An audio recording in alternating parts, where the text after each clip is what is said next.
Hey there, I'm Amy Connell. Welcome to the Graced Health Podcast for women who want simple and grace-filled ways of taking care of themselves and enjoy a little chocolate in the process.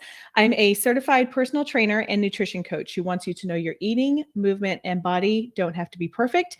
You just need to be able to do what you're called to do. Today, I have joining me a rare male guest, but I'm very excited to have him here. His name is Dave Paul. Dave is host of the Walking is Fitness podcast. He has been married to his wife, Ava, for 39 years. They have 6 children, 7 grandchildren, and he's been with the same Christian radio station for 36 years, mostly on air. He's been walking for fitness for 10 years, averaging close to 20,000 steps a day. And so we are going to talk all about this whole concept of walking is fitness. Dave, welcome to the show. Amy, thank you very much. Could we shift the focus from walking to chocolate? Because I love chocolate. I do too. And yes, I do love some chocolate as well. So you know what? We can grab a little square of dark chocolate in our conversation and pretend that we are on a walk and eating dark chocolate. Probably wouldn't be the first time I've done it. Maybe. I really don't even know. So, Dave, let's start off with this. Tell us a little bit about your journey, specifically in walking for fitness and how you got into this and how you are so focused on this. So it actually began in 2008, and I started running. I was 48 at the time, and there were some things with my body that were trending in the wrong direction, weight, the way I was feeling. And I thought maybe I need to get serious about fitness. And my wife is a runner, and she was in the early part of her running journey. And I thought, okay, I'll run. And it kicked my butt. The first run was from one mailbox to the next. And I thought, well, I don't see how I'm ever going to get any further than that.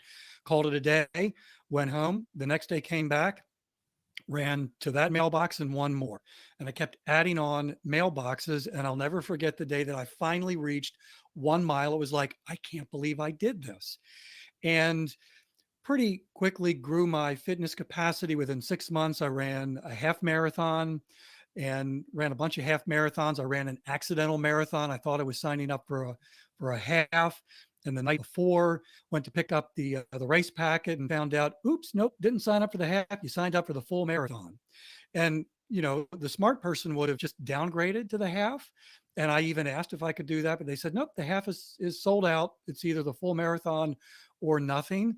And I wanted the medal. So I took 30 minutes to think through, can I really do this and not die? And realized that because I had just read about this walk run way of running races. And I thought, all right, I'll give that a shot. And so the next morning ran my first and only marathon, finished in 4 hours and 50 some minutes, got the medal, and continued running. And then on January 2nd, 2013, the radio station gave every employee or offered every employee a free Fitbit because they wanted to motivate us to pursue fitness. And I thought, okay, I'm, already been doing this for 5 years. And of course, 10,000 steps was what everybody should go for. And I'm thinking, I get 10,000 steps in my sleep. This will be a piece of cake. Put that Fitbit on the first day, went out and ran my 3 miles, came back. It's like, oh, I'm not even close to 10,000 steps. This is way harder than I thought, which then upped the challenge. And so started adding walks onto my runs. And then about 5 months later, I was at the park getting ready to do my 3-mile walk. And I always started with a 3-mile run. I always started with a 1-mile walk and finished with a 1-mile walk. And as I was getting ready to run, I realized, the only reason I'm running is so I can have that walk at the end. That's kind of dumb. That's because I loved the walking part. The running was like, okay, And in that moment on that trail, I made the decision, I'm done with running. I'm just going to walk for fitness. And from there, just continued to ramp up my daily goals eventually reached 15,000 steps, hit 20,000 steps. There was 1 month in July 2015 where I set as a personal goal 1 million steps for the month, which works out to about 33,000 steps a day, and accomplished that. And that felt really good. And I still run one event a year, usually a 5K with my wife. I don't quote train for it other than, the fitness activities that I have. My time is not, it's not really place worthy, but it's a decent time. And it's just one way to kind of check my fitness capacity. But I have not regretted for even a moment making that transition from running to walking. Now, you're a licensed personal trainer, so I uh, have never said in my podcast or on my blog that walking is the only thing you need. It's not. And so, in addition to walking, that's my foundational fitness activity, first in, last out. Uh, I also do some strength training several times a week. I've got some weights in the garage. I do some high intensity stuff like running in place several times a week. And I also have a bike. And you live in Houston, we live in Myrtle Beach, some similarities in that it's totally flat. Mm-hmm. The biggest hill And that I humid. have, yeah, yes. And the biggest hill that I have is going from the street up to my driveway. I mean, that's about it. So I've got a 1-speed bike, and it's more of a pleasure ride. And when the weather's warmer, I'll go out and usually put 10 miles on the bike and just love that. So that's kind of the nutshell of my fitness journey. But since 2013, for the last 10 years, walking has been my passion. It's been my foundational fitness activity, and I am a bit of a walking evangelist because I believe that if you can move and you can walk, that should be part of your fitness activity. Not the only thing, but at least part of it. I agree. One of the things that you said that I really want to make sure that we don't gloss over is this transition from when you were running and then you would walk as a cool down and you realize that that's really what you wanted to do. I think a lot of us, especially those who, I mean, it's funny for me to hear you say that this journey all started when you're 48. I mean, that's how old I am now. A lot of my community is around my age, give or take 10 years. And a lot of us do things because that's just what we've always done. We go to indoor cycling because that's what we've always done. We go to, whatever that is, and there's nothing wrong with that. But there may be a time that what gives us joy from a particular movement changes. And so I really like that reminder. I also feel like you might be part bionic because you've done a lot and it doesn't sound to me like your body has has said no, and in terms of injury or something like that. So I'm really glad to hear that part of your story is not like, well, and then I, had bursitis and I was sidelined for 6 months or something like that. Yeah, in fact, it kind of drives my wife Ava a little nuts because she's is as passionate as I am about walking. She's equally passionate about running, and our journeys have sort of been parallel, and she has had to deal with injuries and setbacks that have caused her to put the running on the shelf for sometimes weeks, sometimes months. Yeah. And I haven't had that. I had plantar fasciitis. Is that how you say that? I say Fasciitis? fasciitis, but Okay, we're going to go with it, you. it may be that there's different ways of saying it. And I was listening to your episode about the sabbatical you took and how you had a self-diagnosed injury. So my plantar fasciitis was self-diagnosed, but based on what I read online and what I was experiencing, it's like, yep, that's pretty much it. But I continued to maybe my episode wasn't as severe as some. It lasted for maybe 4 months, but I Mhm. continued to walk even through that. In fact, while I was walking, it actually felt better. And I don't know if Yes. that's normal.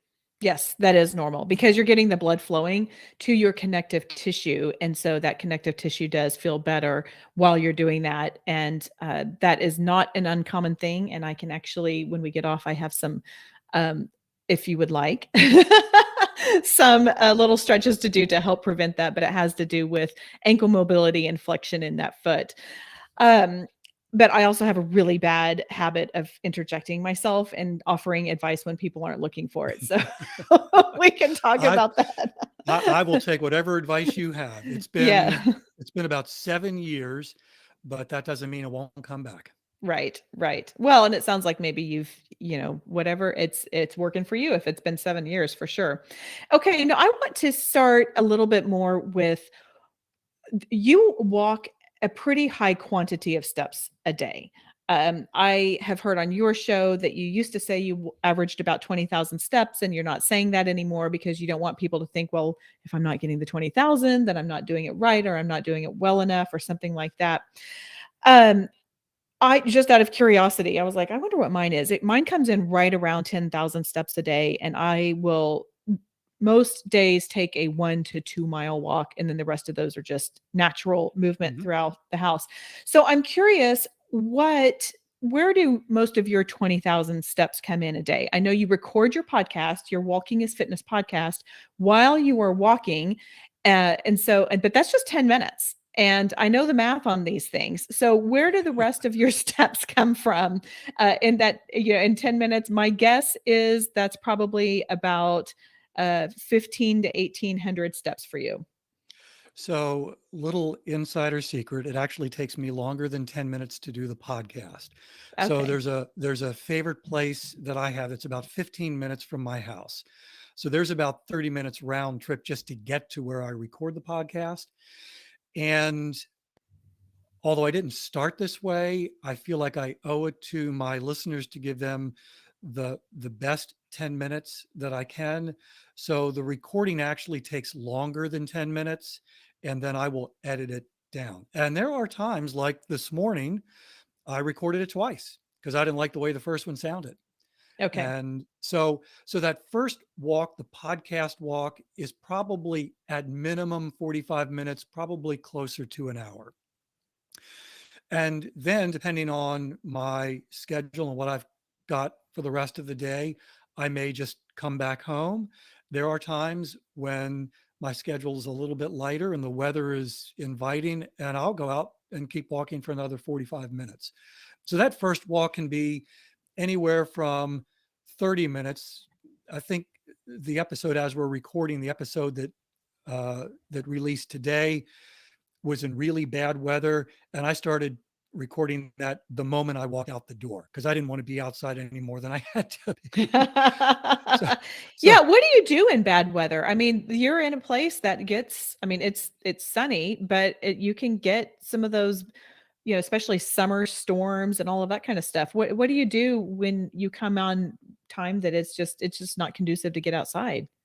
so uh, part of what I've learned over the last 10 years is there's no bad weather, there's just bad weather gear. So if you've got the right kind of gear, you can handle most weather conditions. Now, obviously, there are conditions that are physically dangerous. I'm not talking about 60 degrees below zero. I'm talking about uh, the podcast that released today. It was recorded in temperatures that were the low 40s. It was windy. It was rainy, with a real feel in the 30s. Uncomfortable, but not necessarily dangerous. So I've just learned how to layer up. I had an umbrella. From the podcast point of view, because I want to give my listeners, something different. And if every episode sounds like it's recorded in beautiful weather, first off, that wouldn't be real. And secondly, it's just kind of interesting if you're hearing rainfall or wind blow. There was one episode we got a pretty close hit from, I think it was Hurricane Ian. Mm. And it struck as a category 1, maybe 30 miles from where we live. And I recorded an episode as those winds were starting to get pretty intense. And there was one point during that episode where you can barely hear me because the winds were, you know, really strong. But I built that particular episode around, those conditions. So I wasn't trying to hide the fact that it was really, really windy. Right. So on a personal level, if you've got the right kind of gear, you can handle most weather conditions on podcast level, every now and then hearing challenging weather is not necessarily a bad thing. Okay. Well, I do agree with that. And of course, I assume that you are always safe. Like you mentioned, that's good. Okay, talk to us some. So it sounds like a lot of your steps are coming from your walks. So it's some from what we hear as the 10-minute podcast on walking is fitness, and then some of it is going there and coming home. But I assume that you're not getting all 20 steps in, or 20,000 steps. And again, that's an average. I know, we all have days that we do more or less. So tell us what a typical day is like for you, and particularly what I'm curious about, and really where I'm wanting to thread this together is what your work situation is, what you do, and what you need to do with your body to do that. Because what I want to dive into is, how do we realistically start to create these habits that work into our schedule, and where we're not comparing ourselves against someone else, but where we might be challenging ourselves a little bit more, or we might be uh, just choosing to be a bit more intentional about walking because we know that that's so good for us. So that's kind of a loaded question, but that's kind of where I'm wanting to go with it. So I just thought I would share the whole meat of the question. Amy, that is a great question. And so there really is no typical day. My wife and I moved to Myrtle Beach. We lived in Maryland. I've lived in Maryland, had lived in Maryland my entire life, was part of a morning program, work at a Christian radio station and work remotely now. But for most of my time in Maryland working there, I was on the air. So my day was much more structured and there was much more of a routine. So I work at home, so I don't have a commute. So I've got that time that is now mine. Uh, I've got a lot of flexibility in my work schedule. So that time it's not entirely mine, but that flexibility certainly works to my advantage when it comes to fitness and getting a lot of steps. We have 6 children, but they live in different states around the country. So we are officially empty nesters. So the active parenting years are now in the rearview mirror.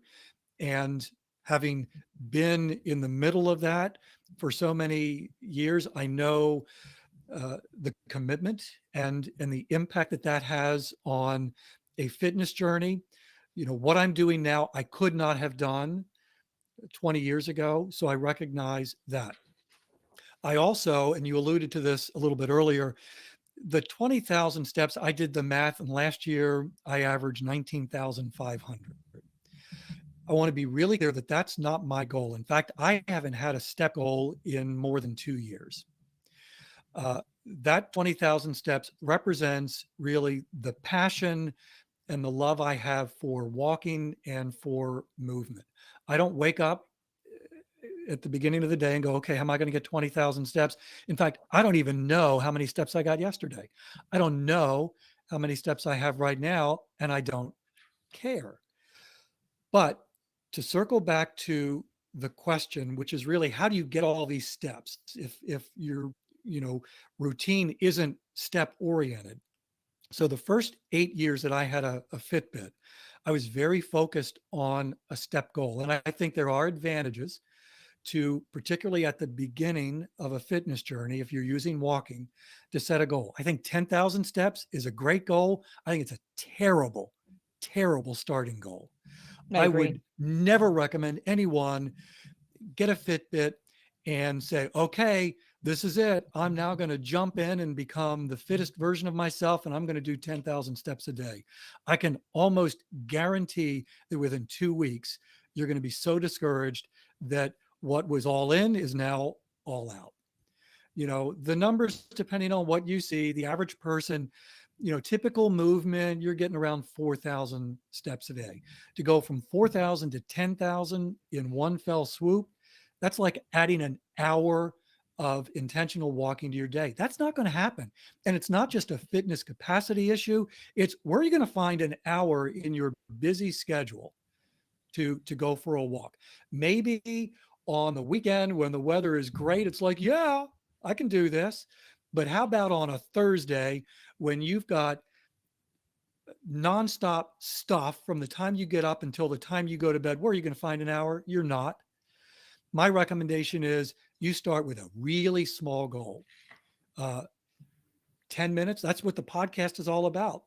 Mhm. That's why it's intentionally a 10-minute podcast. It's to help people get started. If you want to go longer than that, listen to 3 episodes. You can go longer than that.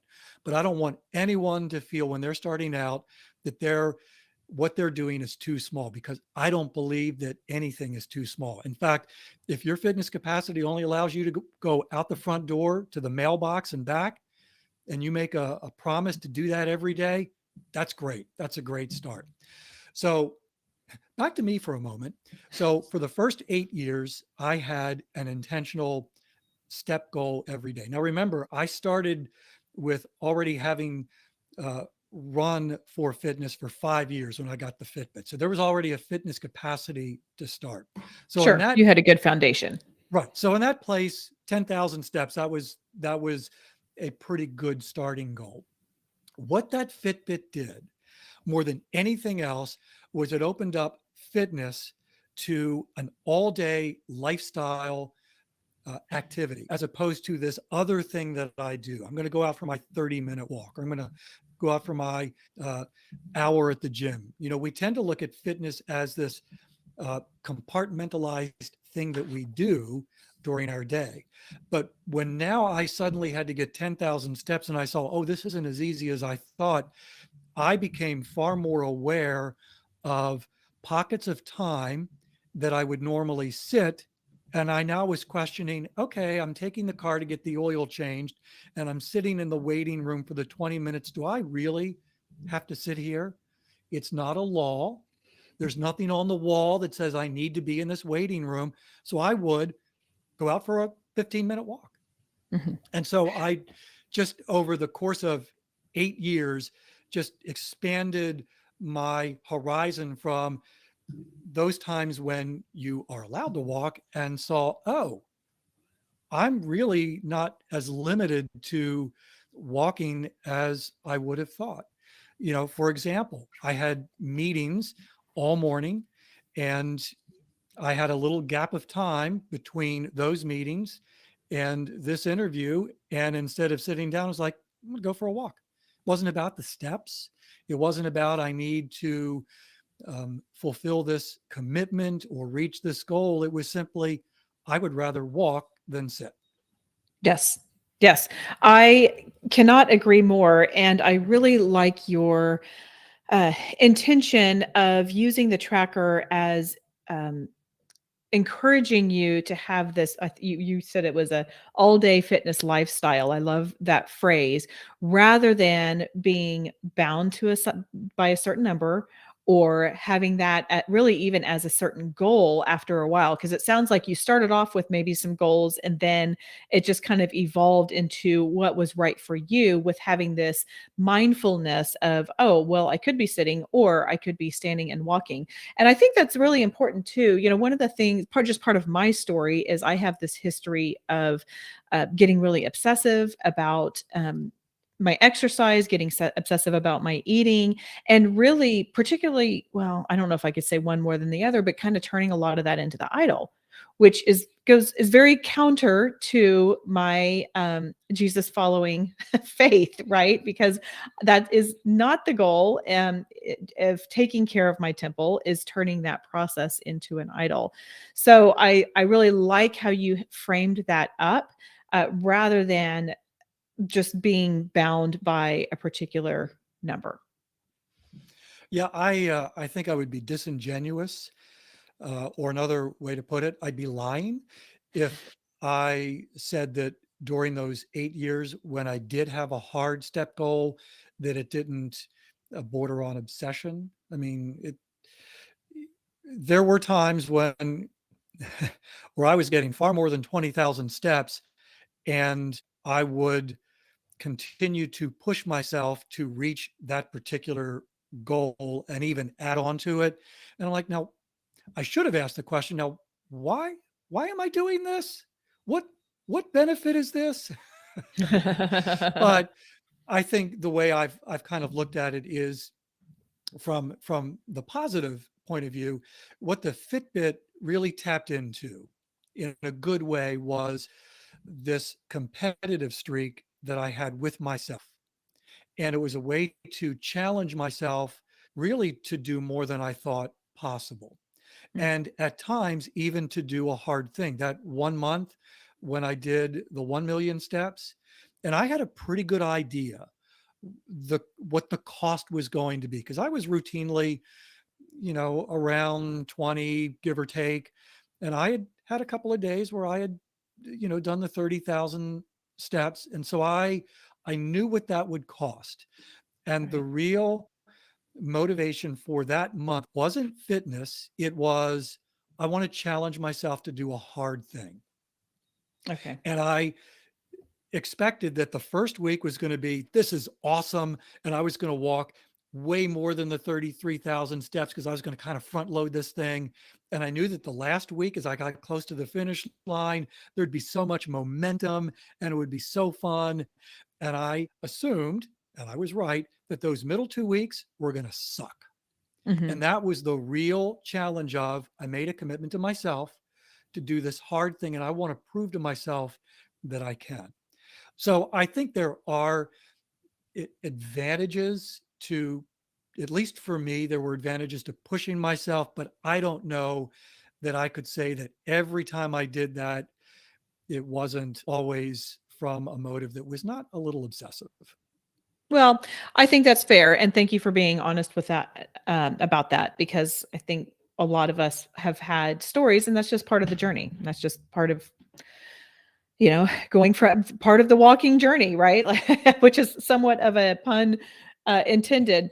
I'm curious, Dave, as you have been doing this walking journey, talk to me some about your faith, how if if that has changed at all, if it has grown, just being I know for me, going outside with fresh air and the sun and seeing nature is just a spiritual experience in itself. And I would love to hear if there have been any sort of revelations to you or spiritual growth or anything like that.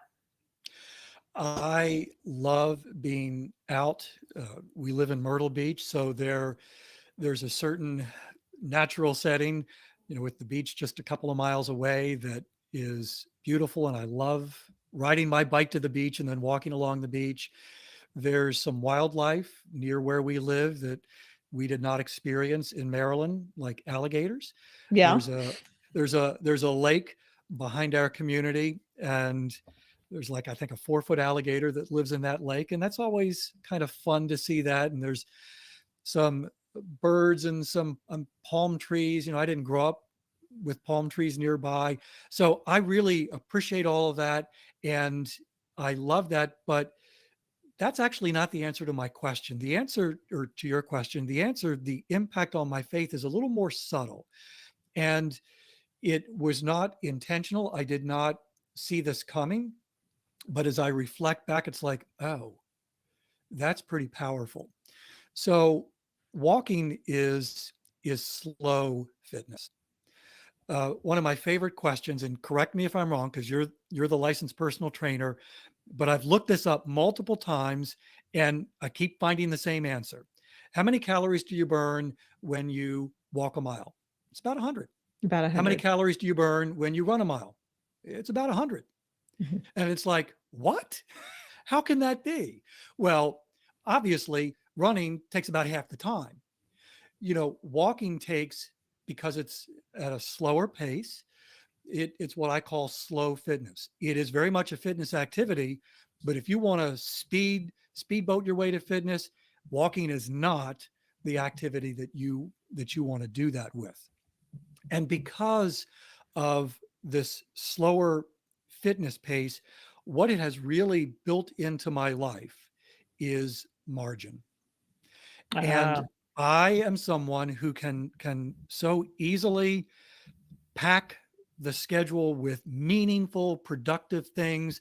I could so easily be one of those people who looks for the most efficient way to get fit and to pursue exercise. But walking is not that. And walking provides margin in my day in a way that nothing else has. And busyness and hurriedness, I think, is a real danger to spiritual growth. And it's in that space, in that margin where we can really connect and have relationship with the Lord. Right. Oh, that's fantastic. I just love that so much. So good. So good. Hey, so I have a couple questions that I ask all of my guests. They're very different. The first one is I love learning about tattoos because I have found that when people choose to put something on their body for the rest of their life, often they will have a meaning behind it. So I was wondering if you had any tattoos, if you would mind sharing what it is and the meaning behind it. And if you don't have one, but you had to get one, what would it be and where would it go? So my wife Ava and I, we have 6 children. So among the 8 of us, 6 have tattoos and 2 don't. My oldest son is one of the 2, and I'm the other one. My Okay. wife, my wife probably has about a dozen, and they look wonderful. They're tasteful. I love the one that she got as a surprise. She tattooed my name on her hip. And it's like, I Oh. love that. Love that. I am not opposed to tattoos. I, at some point, probably will get one. And that's the key. It's going to be one. So I probably am overthinking this. It's like, it's got to be the right one. And one of the, this is a little embarrassing. So when my wife and I were first married, and I have no idea how this started, I coined a nickname for her. And again, don't have any idea how this started. I don't remember. I called her my wonderful wombat. Well, a wombat is like a large Australian rat or some such furry mammal. It's cute, but it's like, why did I pick that? That's just, but I have toyed with designing a cartoon wombat and having that tattooed probably on my arm, but I haven't designed it yet, so I'm not ready to go to the tattoo artist. All right, that's fair. That's cute though. I love that, and it's kind of like a little full circle from your Yeah, many years of marriage. That's that's fantastic. Okay, now on the other end, not that tattoos, there's anything wrong with tattoos. Do you have a meaningful Bible verse that you would like to share? sure. I love Psalm 90:12, and this is one of, if I'm remembering this correctly, this is one of the rare psalms that was actually written by Moses, not David. And Moses, and it's really a prayer. Teach us to number our days that we may gain a heart of wisdom. And for the longest time, I've just been aware that this life is finite. Even as a young man, there was just this awareness that I'm not going to live forever, even though in my younger years I might have felt that way. This awareness, I even would, when there were still newspapers, I mean, there still are now, but Yeah. I would get the newspaper and I would open to the obituaries and the death notices and read those. And there was the one time when I'm reading the death notices and I see my name, Paul, which is the last name, David. It's like, what? We actually got a call the next day from someone who I guess got the wrong number, and they wanted to speak to this man's wife, whatever her name was, to offer her condolences. And because I had read the death notice, I it's like, sorry, wrong number. Yeah. But but it's a reminder, particularly in the area of fitness, that you can't out fitness death. Mhm. And you know, these days that I have are limited, and being mindful of that, being intentional about that, really, I believe, as the psalmist writes, it really does help us make wise choices. So teach us to number our days that we may gain a heart of wisdom.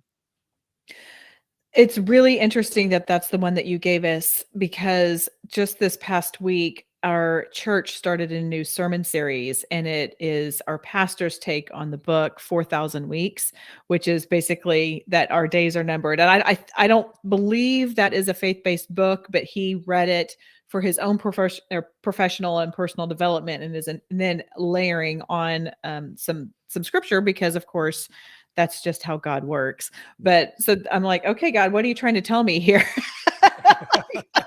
This is making me a little nervous, I'm gonna admit. Sorry. That's okay. How about Philippians 4:13? Yeah. No, this is good though. This is good. Okay, so Dave, tell people how they can connect with you, and particularly how they can find your podcast. So the podcast is Walking is Fitness. It's a daily podcast. I record it as I'm walking, and I started it in November 2021. So there are now more than 300, I think it's 400 and some episodes. So I've got listeners who tell me I listened to today's episode, and because I walk longer, I'll go back and listen to some earlier episodes. And that's available on all the podcast platforms. The podcast actually started as a blog. So walkingisfitness.com. I don't do that on a daily basis. I do update it occasionally, but at some point I thought, the blog is good. I love doing that. But if I'm really trying to motivate people to walk, I think the better way to do that is actually, let's go for a walk together. So walkingisfitness.com is the blog. There's a link there for the podcast, and Walking is Fitness is the podcast. And you can find it wherever you get your favorite podcasts. Yes. And I was telling you before we hit record that you have inspired me that maybe one day I'll do a little bonus episode where I'm going for a walk and record something. So I love that idea. Very creative. And in my little productivity focused brain, I'm thinking multitasking right there. So I love it. Okay. Final question. What is the one simple thing you would like my community to remember about our conversation today?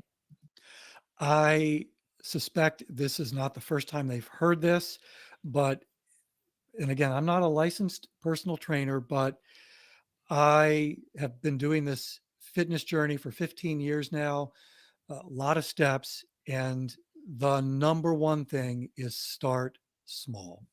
So many fitness journeys get sidelined because someone is using that emotional, motivational fuel at the beginning, and it feels like you can go not just 10,000 steps, but 15, and that just doesn't last. And within a couple of weeks, that emotional fuel is gone. And if your listeners are anything like me, I've got a trail of fitness fails before I turned 48.